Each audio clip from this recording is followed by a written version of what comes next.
Good morning students. बच्चों, हमारी unit चल रही थी स्ट्रक्चर ऑफ एटम और उसी कंटिन्यू जो हमारा टॉपिक था ना, बस आज एंड कर देंगे इस यूनिट का। Quantum mechanical mode of atom पे पहुंच चुके थे और बच्चों को बहुत अच्छा रिस्पॉन्स आ रहा था। कई बच्चों ने कल पीडीएफ फाइल मांगी भी थी, कुछ बच्चे नए जुड़े थे 18-20 बच्चे। तो जिन बच्चों को मान लीजिए नोट्स नहीं है ना, वो क्या करें कि सीधा ना 88 बताया था आपको बच्चों, 88 नंबर 517384 और 83 के ऊपर है ना, आप अपना मैसेज सेंड कर देना तो आपके पास ये नोट्स पहुंचा देंगे। ठीक है, और इससे ना फिर आपके जो नोट्स है ना वो आप बना भी लोगे और यहाँ पर हम आपको समझा देंगे। प्रॉब्लम होगी तो प्रॉब्लम भी आपकी ले लेंगे। ठीक है जी बच्चों, आज शुरू करते हैं काम। वो कहते हैं ना, सबर कर बंदे गम के दिन गुजर जाएंगे, आपकी हंसी उड़ाने वालों के चेहरे भी उतर जाएंगे। सबर कर बंदे गम के दिन गुजर जाएंगे, आपकी हंसी उड़ाने वालों के चेहरे भी उतर जाएंगे। तो बच्चों, जो टॉपिक है, अब टॉपिक की बात करते हैं। ध्यान देना कि आज हम पढ़ेंगे क्या, क्वांटम मॉडल ऑफ एटम, या फिर दूसरा नाम इसका क्या है, स्क्रोडिंगर वेव इक्वेशंस। ठीक है, तो स्क्रोडिंगर एक साइंटिस्ट का नाम है, स्क्रोडिंगर, और इसने एक इक्वेशन दी थी, दिख रही थी आपके पास, एक पूरी इक्वेशन इसको बोलता है स्क्रोडिंगर वेव इक्वेशंस। तो ये क्या होता है, डेल स्क्वेयर साई, ये जो आपके वर्ड है ना साई, ये त्रिशूल जैसा, इसको साई बोलते हैं। पी साइलेंट है, PSI, ध्यान देना PSI साइलेंट रहेगा। ठीक है, del square psi upon del x square, दिख रहा होगा आपको, del square psi del y square del psi del z square plus 8 pi square m upon s square e minus v psi equal to 0। अब यहाँ पर क्या क्या चीज़ें क्या एक्सप्लेन करते हैं। ई क्या, टोटल एनर्जी, वी क्या हमारे पास वोल्टेज पोटेंशियल वोल्ट, साई क्या एम्पलीट्यूड ऑफ वेव, एम क्या mass of electron, h Planck constant, x y z के 3 कोऑर्डिनेट्स हैं, डायरेक्शन है, और ये जो del square psi upon del x square, ये क्या है, derivative psi with respect to x axis, ऐसे वाई का आएगा, ऐसे जेड का आएगा। तो बच्चों यूनिट ना आधी ज़्यादा होगी आज, इसको कोशिश करेंगे पूरी एंड करने का। कोई प्रॉब्लम होना आप तो भेज देना बच्चों। ठीक है, नेक्स्ट हमारा क्या कि ये बता चुकी हो गया। ठीक है, नेक्स्ट टॉपिक है बच्चों, सिग्निफिकेंस एंड साई स्क्वायर। तो इसमें साई और साई का सिग्निफिकेंस क्या इंपॉर्टेंट है। ये साई फिजिकल क्वांटिटी है, physical significance, but it can explain no physical significance, ध्यान देना, no physical significance, but it can explain amplitude of wave और इलेक्ट्रॉन्स। जो वेव इलेक्ट्रॉन्स है ना, इस तरीके से इलेक्ट्रॉन चलते हैं, या एम्पलीट्यूड है ना, उसकी स्टडी करता है, उसके बारे में बताता है।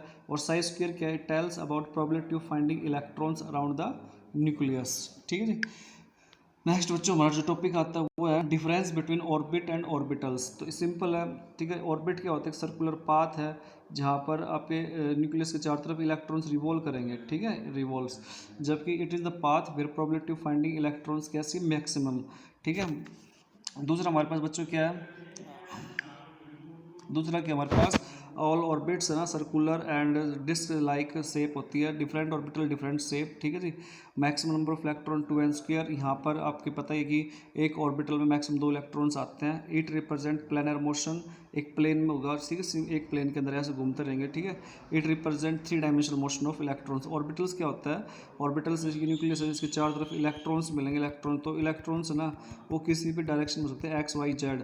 तो इसको हम क्या बोलते हैं बच्चों, 3 डायमेंशनल बोलते हैं, 3 डायमेंशनल। ठीक है जी, नेक्स्ट हमारा आता है बच्चों रिप्रेजेंटेशन ऑफ न्यूक्लियर स्ट्रक्चर। तो representation nuclear structure simple 9th class में एक्स दिख रहा होगा, ए जेड। ठीक है, ए क्या है, एटॉमिक मास, जेड क्या है, सिंबल ऑफ एलिमेंट, ये जेड सॉरी क्या है, एटॉमिक नंबर है, प्रोटॉन नंबर, और एक्स क्या है, symbol of elements. Atomic mass, mass number क्या होता है, प्रोटॉन्स और न्यूट्रॉन्स का सम होता है। ठीक है, अगर प्रोटॉन्स पूछे तो क्या होता है, प्रोटॉन निकालने हो, प्रोटॉन निकाल लोगे, नंबर ऑफ न्यूट्रॉन्स उधर ले जाओ, क्या हो जाएगा, ये माइनस का आएगा। ठीक है जी, नेक्स्ट बच्चों हमारा आता है atomic number is equal to number of electron number proton, simple बच्चों आता होगा। ठीक है, next microscopy using stable proton employed so locate electron no atom with distance 0.1 angstrom, what is the delta V. तो आपने एक हेस्टनबर्ग प्रिंसिपल कल पढ़ा था, उस अकॉर्डिंग न्यूमेरिकल डेल्टा एक्स दे रखा है हमारा, डेल्टा वी निकालना है। तो 4πm, एम का हमें पता है मास ऑफ इलेक्ट्रॉन्स। ठीक है, एच की वैल्यू ये रही। ठीक है जी, और डेल्टा एक्स ये रहा, और 4πm कैलकुलेट सिंपल आ जाएगा। ठीक है, फिर भी ना आए तो दोबारा बता देना, बता देंगे आपको, ये न्यूमेरिकल्स है, खुद करना। ठीक है। नेक्स्ट एक क्वेश्चन देखो, कैलकुलेट, ये important, calculate number of electrons, protons and neutrons. आपको निकालने के इसमें CO2 में, तो CO2 में कितने इलेक्ट्रॉन्स होंगे, कार्बन में 6, ऑक्सीजन में कितना होता है, एक में 8, दो में 16, तो टोटल 22 इलेक्ट्रॉन्स आ जाएंगे। जितने इलेक्ट्रॉन्स न्यूट्रल से उतने प्रोटॉन्स, न्यूट्रॉन्स 22। न्यूट्रॉन्स कैसे निकाल लेंगे, पता ही आपको भी पता था, टोटल जो मास है उसमें प्रोटॉन माइनस कर देना।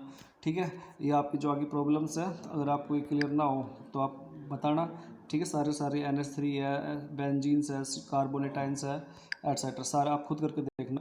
ठीक है, और ये इतने में एग्जाम्पल। नेक्स्ट बच्चों सब इंपॉर्टेंट टर्म्स आ गई, आइसोटोप। तो आइसोटोप पता है हमें क्या, isotope such atoms of element having same atomic number but different mass number, जिसमें ना जैसे मान लो आपके पास ये हाइड्रोजन्स ये सेम है।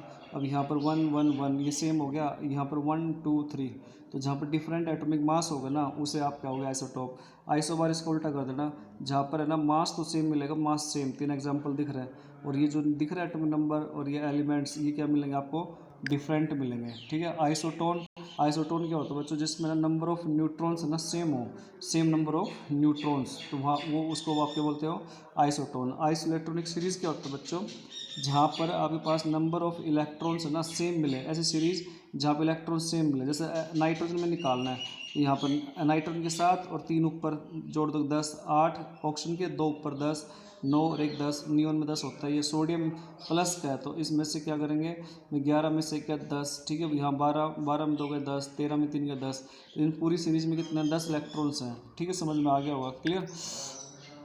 नेक्स्ट बच्चों यहाँ पर ये पता प्रोटॉन्स है ना, प्रोटॉन नाइट्रोजन में 7 होते हैं, ऑक्सीजन में 8 प्रोटॉन्स। न्यूट्रल की बात करेंगे, न्यूट्रल में प्रोटॉन्स निकालना आता होगा। और जब चार्ज इंचार्ज नेगेटिव चार्ज हो, तो नेगेटिव चार्ज में क्या होता है हमारा, वो जुड़ता है, पॉजिटिव में क्या करेगा, डिक्रीज करेगा। ठीक है, नेक्स्ट बच्चों हमारा इलेक्ट्रोमैग्नेटिक वेव थ्योरी। तो इसमें क्या होता है, सिंपल है, आपको कोई लाइन दिख रही होगी यहाँ पर है ना, ये क्या है कि जो एक हम ये मान लीजिए जो दिख रही है आपको ये लाइंस, ये मैग्नेटिक फील्ड है। ठीक है, और इसके ऊपर जो परपेंडिकुलर है ना दूसरी, वो क्या है, इलेक्ट्रिक फील्ड है। तो मैग्नेटिक और इलेक्ट्रिक फील्ड दोनों कैसे होती है, perpendicular to each other. They consist of electromagnetic field which are perpendicular, ये दिख रहा है perpendicular to each other, 90 degree के एंगल बनाते हैं। They travel with velocity of light, same as velocity of light की तरह ट्रैवल करते हैं। They do not require any medium for propagation. Some important characteristics of wave. तो बच्चों जिसके पास PDF फाइल नोट्स की ना हो ना, सेकंड चैप्टर की, फर्स्ट चैप्टर की, थर्ड चैप्टर की, जो भी, तो आप ना इस पे 8851738483 इसके ऊपर व्हाट्सअप कर देना, आपके पास पहुंच जाएगी। कल भी बहुत सारे बच्चों का जो व्हाट्सअप कॉल आई थी, उनके पास वो पहुंचा देगी। आप भी अगर आप कहोगे तो आपके पास पहुंचा देंगे। ठीक है, next some important characteristics of wave. तो इसमें सिंपल है, देखो पहला ये दिख रहा है वो एम्पलीट्यूड होती है, एम्पलीट्यूड ऑफ वेव जिक्र कर चुके हैं। और ये जो दिख रहा है ना, ए डिनोट करते हैं हम। ठीक है, ये जो ऊपर वाले होता है क्रस्ट बोलते हैं, क्रस्ट, और नीचे वाला जो ट्रफ होता है, और इनके बीच जो डिस्टेंस है ना, डिस्टेंस, ये क्रस्ट और ट्रफ के बीच, उसको बोलते हैं वेवलेंथ। सिंपल सा है, ये एक सिंगल लाइन्स। ठीक है जी, ये आपके पास क्या है, वेव। ठीक है, ये क्रस्ट है, क्रस्ट, ये नीचे वाला क्या है, ट्रफ है। ठीक है, इन दोनों के बीच की जो डिस्टेंस है, डिस्टेंस उसको क्या बोलते हो आप, वेवलेंथ बोलते हो। Amplitude, they height of crust, crust की हाइट, और डेप्थ ऑफ ट्रफ उसे क्या बोलते हो आप, एम्पलीट्यूड बोलते हो। ठीक है जी, नेक्स्ट हमारा आता है वेवलेंथ। वेवलेंथ क्या होता है, distance between two crest and trough, distance जो होता है ना उसे कहते हैं वेवलेंथ। यूनिट है angstrom, 10 metre, nanometre, picometre, etcetera. ठीक है जी, नेक्स्ट फ्रीक्वेंसी इंपॉर्टेंट है, the number of wave passing through a point in 1 second. 1 second में एक पॉइंट में कितनी वेव पास होंगी ना, उसे फ्रीक्वेंसी कहते हैं। और बच्चों ये ध्यान देना, इसको न्यू बोलते हैं, न्यू, ये जो ऐसा सिंबल होता है इसका न्यू, वी जैसा डिनोट करते हैं, इस तरीके से डिनोट, न्यू। ठीक है, यूनिट ऑफ न्यू क्या होता है, हार्ट्स, पढ़ा हुआ हार्ट्स। 1 हार्ट्स कितना होता है, 1 साइकिल पर सेकेंड। ठीक है जी, वेव नंबर, तो वेव नंबर क्या है, न्यू बार। न्यू बार क्या होता है, reciprocal of wavelength. New bar, new और ऊपर लगाते हैं बार, बोलेंगे बार, और ये क्या होता है हमारा रेसिप्रोकल ऑफ वेवलेंथ, उस वेवलेंथ का उल्टा होता है। ठीक है जी, यहाँ पर अगर यूनिट निकालनी हो तो न्यू बार, देखो अगर वेवलेंथ यूनिट मीटर है तो वेव नंबर क्या है, मीटर इनवर्स या सेंटीमीटर इनवर्स। पीरियड फिजिक्स में पढ़ते हो आप, it is the reciprocal of frequency. Frequency का क्या होता है, रेसिप्रोकल, टाउ ये वर्ड है, टाउ टाउ डिनोट करते हैं। नेक्स्ट बच्चों इलेक्ट्रोमैग्नेटिक स्पेक्ट्रम। इलेक्ट्रोमैग्नेटिक स्पेक्ट्रम के the arrangement of electromagnetic radiation in increasing order of wavelength और decreasing order of frequency is known as electromagnetic spectrum. The arrangement of electromagnetic radiation, electromagnetic radiation है ना उनका arrangement करना, increasing order wavelength, ध्यान देना wavelength का, तो increasing order और डिक्रीजिंग ऑर्डर किसका, फ्रीक्वेंसी का, उसको बोलते हैं आप इलेक्ट्रोमैग्नेटिक स्पेक्ट्रम। ठीक है, the electromagnetic spectrum radiations are arrange in decreasing, ये ऑर्डर इंपॉर्टेंट बच्चों याद रखना। सबसे ज़्यादा देखो वेवलेंथ किसकी होती है, रेडियो वेव की, रेडियो वेव। जैसे देख लो सबसे कम कॉस्मिक रे, फिर गामा रे, एक्स रे, ठीक है जी, अल्ट्रावायलेट रे, विजिबल रे, इंफ्रारेड आईआर, और उसके बाद माइक्रोवेव, लास्ट में रेडियो वेव। और फ्रीक्वेंसी इसका उल्टा कर देना, ठीक है, फ्रीक्वेंसी जस्ट रिवर्स। जैसे मैं बता भी रखा है, इधर जाओगे आप इंक्रीजिंग ऑर्डर ऑफ वेवलेंथ दिख रहा होगा आपकी लाइंस, ठीक है, और इधर जाओगे ना तो ये क्या इंक्रीजिंग ऑर्डर ऑफ फ्रीक्वेंसी, इसका रिवर्स करना है, रिवर्स। और जो विजिबल रीजन है, विजिबल रीजन से दोबारा से आपका विजिबल है ना, इसको डिवाइड कर सकते हो आप, कि इसमें वी बिगर, वी बिगर क्या होता है, VIBGYOR, पता करो, wallet, Indigo, blue, green, yellow, orange, red. तो रेड रीजन से ना इसका वेवलेंथ ज़्यादा होता है, रेड कलर को देखो दूर से दिख जाएगा आपको, जबकि विजिबल रीजन इसका वेवलेंथ क्या होता है, कम होता है, कम। और फ्रीक्वेंसी रिवर्स कर देना, उल्टा। ठीक बच्चों, next limitation of electromagnetic wave theory. तो this theory does not explain following concept, क्या क्या एक्सप्लेन नहीं कर पाए, देखो the phenomena of black body radiations, the photoelectric effect, the variation of heat capacity of solid as function of temperature, इनके बारे में नहीं बता पाई। Next black body radiation, so simple है, if any substance with high temperature, high melting point is heated, it first become red, red होगा पहले, सबसे पहले कोई चीज़ गर्म करोगे आप, रेड होगा, then yellow, and finally begins to glow with white light, और बाद में उसमें वाइट लाइट आएगी, एंड देन ब्लू लाइट्स, ठीक है, ब्लू लाइट आएगी। If substance is heated of black body then radiations are emitted and it is known as black body. Simple और theoretical है, आप देखना क्लियर हो जाएगा, नहीं आता दोबारा पूछ सकते हो, सब बच्चे हम पूछते रहते हैं व्हाट्सअप पे, आप व्हाट्सअप पे सेंड कर सकते हो, पूछ सकते हो अपनी प्रॉब्लम जो भी हो। नेक्स्ट बच्चों फोटो इलेक्ट्रिक इफेक्ट, ये इंपॉर्टेंट है, फोटो इलेक्ट्रिक इफेक्ट। तो फोटो मीन्स लाइट, तो इसमें क्या होता है कि मेटल सरफेस ले लिया आपने, ठीक है, मेटल सरफेस दिख रहा होगा, ठीक है, इसमें जो इलेक्ट्रॉन्स है ना उससे क्या कर रहे हैं, इंसिडेंट ऑफ लाइट, लाइट टकराए, जैसे लाइट टकराएगी तो इलेक्ट्रॉन्स इजेक्ट होंगे, इजेक्टेड इलेक्ट्रॉन्स, उसकी वेलोसिटी क्या आएगी, वो E is equal to half mv², ठीक है, फोटो इलेक्ट्रॉन्स, ठीक है, समझ में आ गया। इसे ये इसका डायग्राम है, अब इसका डेफिनेशन देखना क्या है, कि when radiation with minimum frequency strike surface of metal then electrons ejected and it is known as photoelectric effect. Photo means light, जैसे ही कोई रेडिएशन स्ट्राइक करेगी मेटल सरफेस से तो इलेक्ट्रॉन इजेक्ट करेगा, उसे कहते हैं फोटो इलेक्ट्रिक इफेक्ट। और नेक्स्ट फोटो इलेक्ट्रॉन्स, तो ये क्या था, ejected electron from surface of metal, जो इलेक्ट्रॉन्स इजेक्ट होंगे ना बाहर जाएंगे उसे बोलते हैं, क्या बोलते हैं, फोटो इलेक्ट्रॉन्स, ठीक है। नेक्स्ट है मिनिमम एनर्जी, मिनिमम एनर्जी क्या होता है, E is equal to h nu naught above which electrons ejected is known as work energy। Numericals हैं बच्चों, तो न्यूमेरिकल्स भी करना, कोशिश करना, हो जाएंगे, नहीं आते हो तो आप बताना, वो जो न्यूमेरिकल्स पर्टिकुलर आप व्हाट्सअप कर देना, उस न्यूमेरिकल को सोल्व कर देंगे। नेक्स्ट है प्लैंक्स क्वांटम थ्योरी या particle nature of electromagnetic radiations. This theory was given by Max Planck, scientist था। The energy of each quantum is directly proportional to frequency of radiations. पहला point इसका ये है कि एनर्जी ना, energy वो directly proportional to nu frequency of wave, इसको time क्या आएगा, एच कांस्टेंट आएगा, एच क्या, प्लैंक कांस्टेंट, जिसकी वैल्यू ये इसलिए दी मैक्स प्लैंक्स ने बार बार पढ़ते हैं इस न्यूमेरिकल के अंदर, इसकी वैल्यू 6.62 10⁻34 जूल पर सेकेंड। दूसरा टोटल एनर्जी है ना, total amount of energy emitted और absorb by body will be some whole number quanta, N लगाते हैं सिर्फ एन, तो एन क्या है, इंटीजर है या होल नंबर क्वांटा है। न्यूमेरिकल्स में आपको कई बार पूछेगा कैलकुलेट नंबर ऑफ, तो एन निकालना है। Next quantum difference between quantum and photon. Quantum क्या है, the radiant energy emitted absorb not continuous but discontinuous in the form of small packets, discrete packets या definite packets of energy each such packet of energy is known as quantum. इस such packet energy को हम quantum कहते हैं। In case of light the quantum of energy is called photon. ध्यान देना, photon क्या होता है, लाइट के केस में उसको फोटोन बोल दो क्वांटम को ही।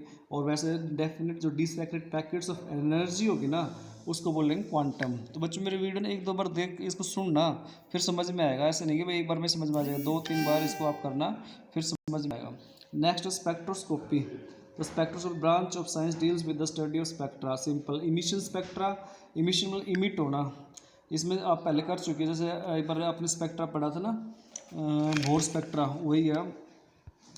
व्हेन हाइड्रोजन गैस ना आप लो प्रेशर के ऊपर ले लो, taken discharge tube and light emitted passing electric current which study spectroscope the spectrum obtained.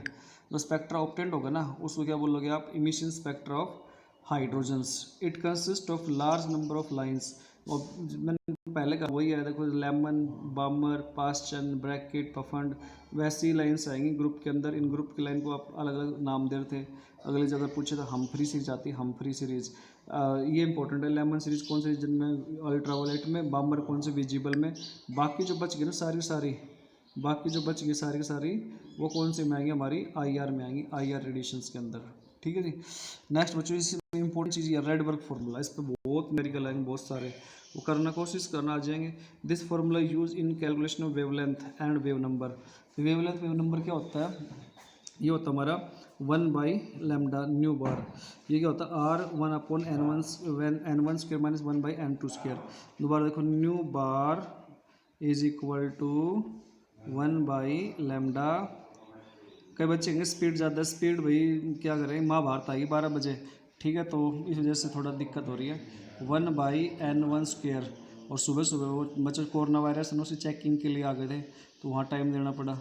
1-N1 square 1-N2, पता हो ना उड्डा में कोरोना वायरस आ गया, साइड में ही है पर पड़ोस में ही, तो इस वजह से थोड़ा आज जल्दी हो रहा है। आर क्या, रेडबर्ग कांस्टेंट, जिसकी वैल्यू कितनी होगी 109,670 सेंटीमीटर इनवर्स। न्यू बार क्या, wave number, lambda wavelength. N1 N2 के whole number. N1 is always constant but N2 vary. ध्यान देना N2 वेरी करेगा। अब इसमें ये चीज़ ध्यान रखना, N1 1 हो 2 3 4 5, तो लेमन, बामर, पास्चन, ब्रैकेट, पफंड, ये कांस्टेंट रहेंगे हमेशा। लेकिन यहाँ पर N2 ये हो सकता है अलग अलग। अगर N1 1 है ना तो N2 कुछ भी हो सकता है, 2 3 4 5, इन्फिनिटिव हो सकता है, इन्फिनिटिव कुछ भी हो सकता है। N1 को छोड़कर ऐसे 2 N1 2, तो इसको छोड़कर 3 4 5 6 7 कुछ भी हो सकता है आपका। ठीक है जी। नेक्स्ट बच्चों हमारे लास्ट इसमें आ गया क्या, हाइड्रोजन लाइक पार्टिकल्स। तो हाइड्रोजन लाइक पार्टिकल में कुछ नहीं है, उसी फार्मूले में आपको जेड जोड़ना है। जेड का एटॉमिक नंबर है। दोबारा देख लो आप, ये न्यू बार रेसिप्रोकल वेवलेंथ 1/λ पढ़ चुके। आर रेडबर्ग कांस्टेंट 109,670 इसकी वैल्यू होती है 1/N1 square minus 1/N2 square. ठीक है जी। नेक्स्ट हमारा लिमिटिंग लाइन पूछे तो क्या होगा, N2 अगर इन्फिनिटी हो, N2 इन्फिनिटी होगा तो वो इन्फिनिटी को बोलोगे लिमिटिंग लाइन। बच्चों इसके ऊपर न्यूमेरिकल्स है। Calculate energy of mole of photons of radiations having frequency. आपको मोल निकालना, अभी पता है ना मोल कैसे निकालेंगे आप, एनर्जी निकालना, एनर्जी ऑफ मोल, तो E = NH न्यू। एन की वैल्यू पता हमें, अवोगाड्रो नंबर आप पढ़ चुके फर्स्ट चैप्टर में, बताया था आपको। और H की वैल्यू, ठीक है, और आपके पास न्यू, आप सिंपल कैलकुलेट करना निकल जाएगा। ठीक है जी। सेकंड में न्यूमेरिकल्स करके देखना। तो बच्चों इसी के साथ है ना सेकंड चैप्टर है ना लगभग पूरा हो गया। इसमें एक चीज़ छोड़ी हुई है, discovery of electron, proton, neutrons. तो बोरिंग सा टॉपिक है, ठीक है, वो आप उसको छोड़ के बाकी सारा करवा दिया। आप कोशिश करना NCERT है ना, NCERT फॉलो करना। बड़ा चैप्टर है NCERT क्वेश्चंस है ना, इनको आप पढ़ना बार बार। कोई भी टेस्ट होता है ना, IIT हो, JEE मेंस, नीट का, NCERT के अंदर ही आता है। ठीक है, और कोई प्रॉब्लम्स हो ना तो आप भेज देना, ठीक है, व्हाट्सअप कर देना। और जिन बच्चों को नोट्स चाहिए ना, बताया था नंबर 8851738483, इसके ऊपर आप अपना व्हाट्सअप सेंड कर देना नंबर, ठीक है, आपके पास नोट्स पहुंच जाएंगे। ठीक है, और आप घबराए ना बच्चों, काम करते रहें। वो कहते हैं ना, सब्र कर बंदे गम के दिन गुजर जाएंगे, सब्र कर बंदे गम के दिन गुजर जाएंगे, आपकी हंसी उड़ाने वालों के चेहरे भी उतर जाएंगे। इसी के साथ बच्चों आज हम इतना ही पढ़ेंगे। ठीक है, आपके पास लगभग सेकंड चैप्टर पूरा हो गया, 1-2 दिन में हम थर्ड चैप्टर भी स्टार्ट करेंगे। ठीक है, ओके।